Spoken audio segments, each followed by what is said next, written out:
തനിക്കെതിരെ ഉയർന്ന ലൈംഗിക പീഡന പരാതികളിൽ ഗൂഢാലോചനയുണ്ടെന്ന് റാപ്പർ വേടൻ. കേസ് നിലനിൽക്കുന്നതിനാൽ വിഷയത്തിൽ കൂടുതൽ പ്രതികരിക്കാനില്ലെന്നും വേടൻ പറഞ്ഞു. കേസിൽ ചോദ്യം ചെയ്യലിന് എറണാകുളം സെൻട്രൽ പോലീസ് സ്റ്റേഷനിൽ എത്തിയപ്പോഴാണ് വേടന്റെ പ്രതികരണം. കൂടുതൽ കാര്യങ്ങൾ എനിക്കൊന്നും പറയാൻ പറ്റില്ല. അതിനുള്ള പരാതി ചേട്ടൻ കൊടുത്തിട്ടുണ്ട്. ഈ തെക്കും തിരക്കും കേസൊക്കെ ഒന്ന് കഴിയട്ടെ, ബാക്കിയുള്ള കാര്യങ്ങളൊക്കെ പിന്നെ സംസാരിക്കാൻ പറ്റും. എനിക്കൊരു സംശയമില്ലായ്കയില്ല ഗൂഢാലോചനയുടെ കാര്യത്തിൽ.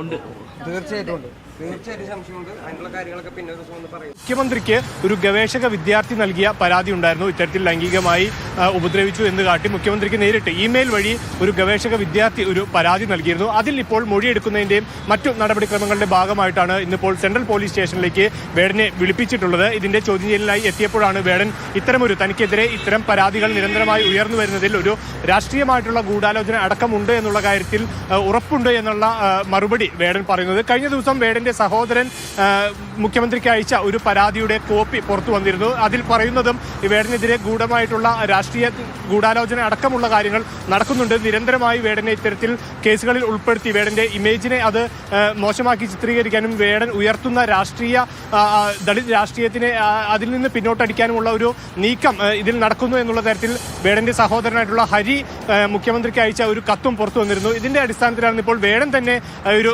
രാഷ്ട്രീയ ഗൂഢാലോചന ഉറപ്പിക്കുന്ന തരത്തിലുള്ള ഒരു പ്രതികരണം നടത്തിയിട്ടുള്ളത്.